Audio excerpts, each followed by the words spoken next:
दिमाग को ठंडा रखो। जी हाँ, नमस्कार दोस्तों, मैं हूँ रुखसार खान।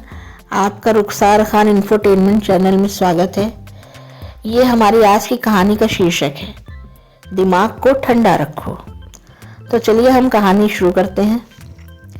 एक बार एक आदमी एक राजा के दरबार में पहुंचा और जाकर उसने राजा से कहा, महाराज, मेरे पास 2 रत्न हैं, एक सच्चा हीरा है और एक मामूली कांच का टुकड़ा है। तो अगर आपके दरबार में कोई भी व्यक्ति दोनों की अलग अलग पहचान कर देगा कि कौन सा सच्चा हीरा है या कौन सा कांच का टुकड़ा है, तो मैं 5,000 सोने की मुद्राएं आपके खजाने में दे दूंगा। लेकिन इसके जस्ट विपरीत अगर कोई भी व्यक्ति नहीं पहचान पाया, सच्चे हीरे और कांच में भेद नहीं कर पाया, तो आप मुझे 5,000 सोने के सिक्के देंगे। महाराज बड़े खुश हुए। उन्होंने सोचा ये कौन सी कठिन बात है। उन्होंने चुनौती स्वीकार कर ली। इसके बाद उन्होंने अपने दरबारियों को बुलाया और कहा कि इसमें परख करके बताइए कि कौन सच्चा हीरा और कौन कांच है। एक के बाद एक कई दरबारी आए, कई विद्वान आए, कई अपने को बहुत ही तुर्रम खां समझने वाले सब लोग आए, एक से एक बुद्धिजीवी आए, पर अंततः कोई भी दोनों टुकड़ों में सच्चे हीरे और कांच में फर्क नहीं कर पाया। तो आखिरकार राजा ने हार स्वीकार की और उस व्यक्ति को 5,000 सोने की मुद्राएं दे दी। वो व्यक्ति बड़ा खुश मुद्राएं वहां से लेकर एक दूसरे राज्य में पहुंचा।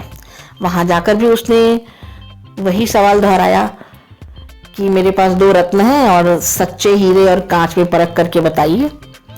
वहां के राजा ने भी उस सहर्ष उस चुनौती को स्वीकार कर लिया। उसने भी यही सोचा कि ये तो कोई कठिन काम नहीं है, कोई भी बता लेगा। उसने भी अपने दरबारियों को इस काम पर लगा दिया। वहां भी दरबारियों ने बहुत मशक्कत की, बहुत जी तोड़ कोशिश की, समझने की, बूझने की, पर आखिरकार वहां भी वही हाल रहा और कोई भी सच्चे हीरे और उस कांच के टुकड़े में भेद नहीं कर पाया। तो दोबारा उस राजा को भी 5,000 सोने के सिक्के उस आदमी को देने पड़ गए। वो आदमी तो बहुत खुश हुआ। इसी तरह फिर वो तीसरे राज्य में गया। वहां भी उसने यही सवाल दोहराए। वहां के लोगों ने भी बहुत प्रयास किया और अंततः फिर वही कोई निष्कर्ष नहीं निकला और 5,000 सोने के सिक्के उसे वहां से भी मिल गए। इसी तरह एक के बाद दूसरे राजा, दूसरे के बाद तीसरे राजा, वो राज्य बदलता गया और हर राज्य में जाकर वही सवाल करता गया और कोई भी राज्य का व्यक्ति सही जवाब नहीं दे पाया और वो ढेर सारी मुद्रा इकट्ठी करके खुश होता गया। इसी तरह बढ़ते बढ़ते वो एक राज्य में पहुंचा।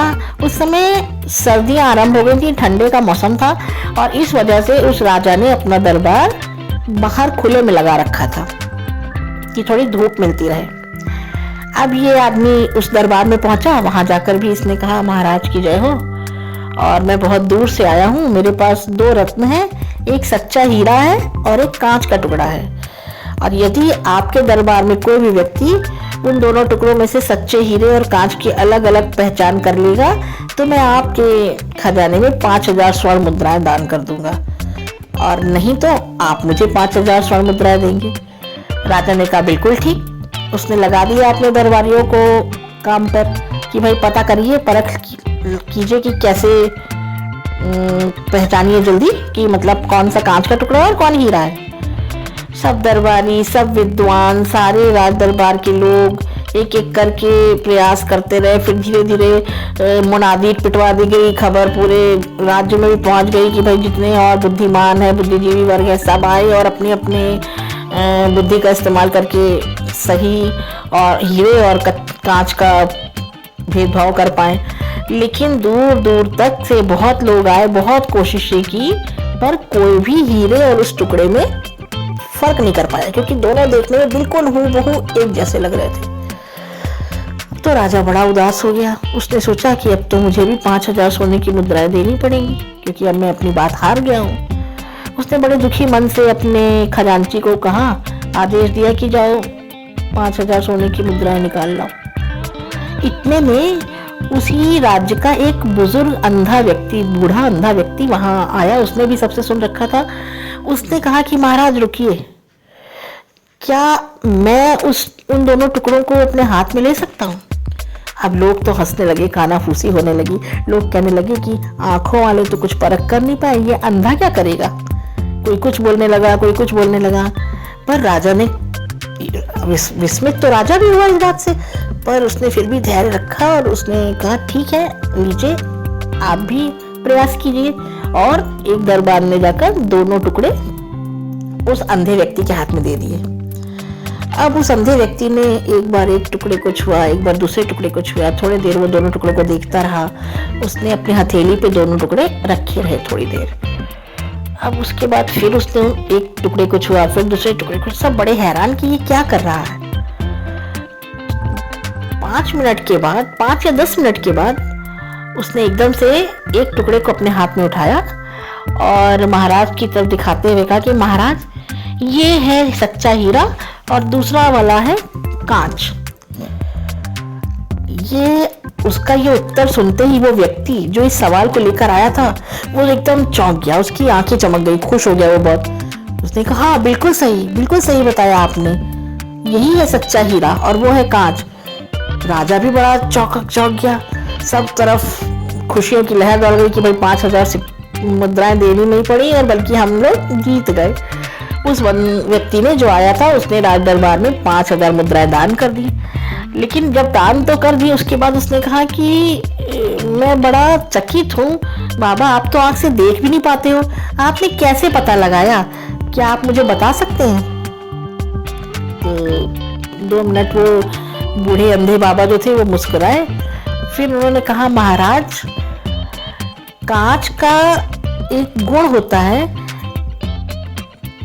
कि अगर उसमें धूप मिले तो वो गर्म हो जाता है, और हीरे का गुण ये है, हीरे का एक गुण होता है कि अगर वो धूप में भी रखा जाए, चाहे जितनी धूप हो, लेकिन हीरा ठंडा का ठंडा रहता है और कांच जो है थोड़ी ही गर्मी पाकर गर्म हो जाता है।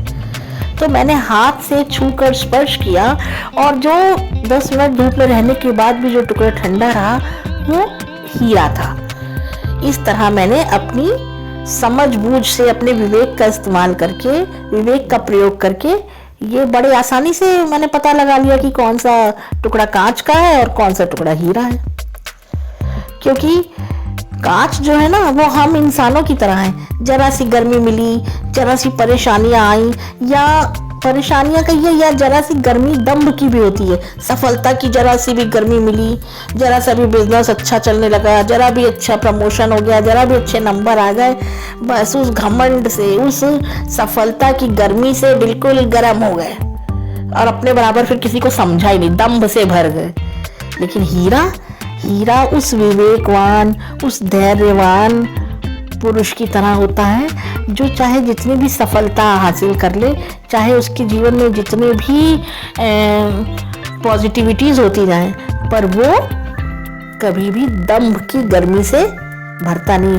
वो सदैव शीतल, शांत और ठंडा ही दिमाग रखता है। तो इसीलिए कहा गया है कि दिमाग को ठंडा रखिए ताकि इस समाज में आपकी कीमत भी हीरे जैसी हो, ना कि कांच जैसी। तो दोस्तों, उम्मीद है आपको ये कहानी पसंद आई होगी। अगर कहानी पसंद आई तो कहानी को लाइक कीजिए, मेरे चैनल को सब्सक्राइब कीजिए और इसी तरह अपना प्यार मुझे देते रहिए। नमस्कार।